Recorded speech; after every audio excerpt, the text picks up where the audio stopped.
this because when you talk about freedom, you recognize human nature and you recognize what our founders recognized when it came to our government, federal government, and understanding the role it plays. And when it forgets that human nature is not lost when you are elected to federal office and become part of the federal bureaucracy, that you too will have your own self-interest at play, and that something can look good on paper in an equation, but as human beings, we're going to respond in our own self-interest, recognizing our ability to maximize oftentimes what we want. Now, the beautiful thing about the free market, and specifically capitalism, is it tames greed in the sense that we have a system that you must provide for the consumer when it's a good or service. But I digress. Here's the point.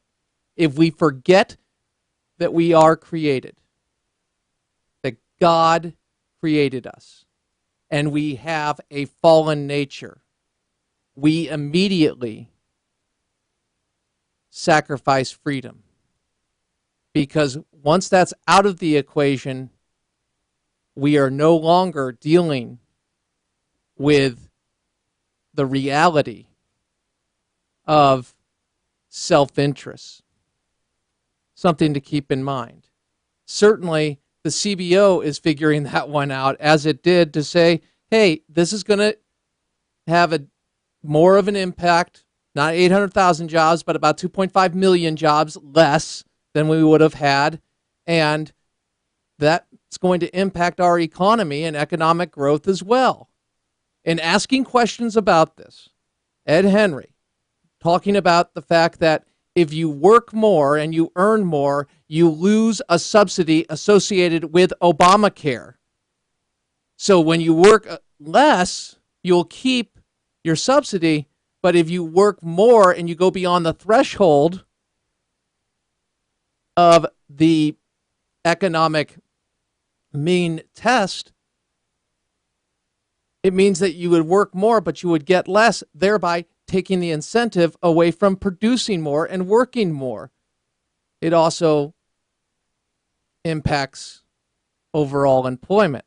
He was speaking with the White House economic advisor, Jason Furman, about this, explaining, if you make choices, if they make a choice and they go from 60 to 30 to 35 hours, presumably that family is going to have a lot less take-home pay. They're going to earn less money, and they're going to have less money to put back into the economy. So he's talking about the ripple effect of this. If you make a decision to work less, you're going to earn less, and you're going to have less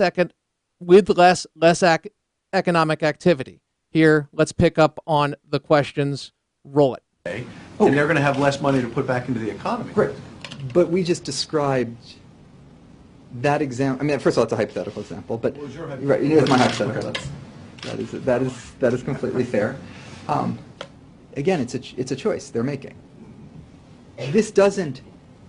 They had something before, which was a 65-hour job, and maybe no health care and no great health care options. You now give them a new option they didn't have, a brand new thing. It's, option to buy in the marketplace. It is subsidies through that. Maybe it's Medicaid if their income is low enough. They still have everything they had before. Labor demand hasn't changed. They still have that job. They can still go to that job. They can still do that. But you give them this extra new thing. You can't have made that person worse off.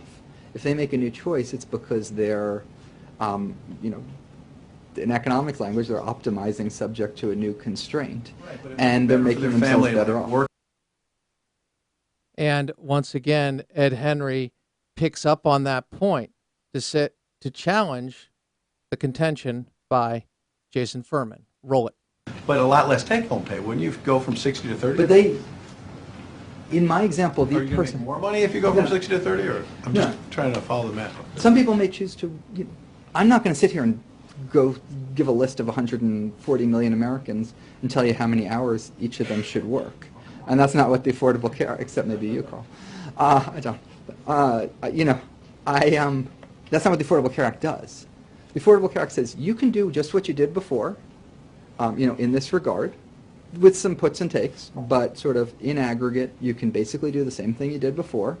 But now you have this new thing you didn't used to have. If because of this new thing you make a different choice than you used to, you are, by definition, not worse off. There's no way you have a set of stuff, you can make exactly the same choice you made before, and now I give you something else that you could be, that you're worse off as a result of that. Doesn't, Jason, that incentivize those some people to do less? Then all of a sudden there's an incentive to do less, because if your salary's less, you're still getting government subsidies that then benefit. First of all, for many people, there's potentially an incentive to do more. There's an incentive for more entrepreneurship because you're not locked into a job. There's an incentive for employers to be able to hire more people because the cost of health care is lower. There's an incentive to hire workers who are going to be absentee less. So I think there's a whole bunch of puts and takes here. Did you hear that? I mean, that is just absolutely bizarre. Oh, well, you'll choose to work less. No, but if we earn more, we get less. That's the point. Oh, but the overall, we know employers are cutting back on hours. We've already seen that. I mean, this is when you challenge what's on the page and say you don't really look at the dynamics of this, pun intended, when it comes to scoring, and you don't realize human nature.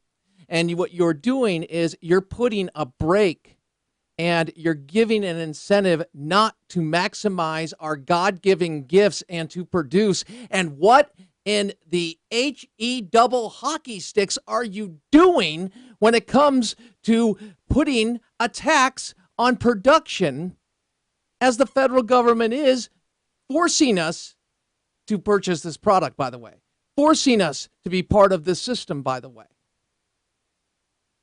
Now, this is what we are seeing is, pardon me for saying this, it's beautiful, because we are seeing the results of what we've talked about and what would happen. And the CBO is factoring it in now as more results come in. Remember, their projections have been off. I think there were $1 trillion, $2 billion off. Is that right? Yeah, because it was $800 billion originally for Obamacare. They've been off. They've been off on the growth. And we are seeing the death of liberalism, the death of progressivism as we know it. I don't want it to take for us to become less competitive, less free, as we are becoming, be replaced, and see tyranny rule the world through authoritarian regimes and using aspects of the free market to maximize their power economically and otherwise. I believe in freedom. I believe in the Judeo-Christian foundation. But what we are seeing front and center, full frontal, is the fact that if you do not recognize that and you do not highlight it, well, consequences are there. Crane Durham's Nothing But Truth AFR Talk.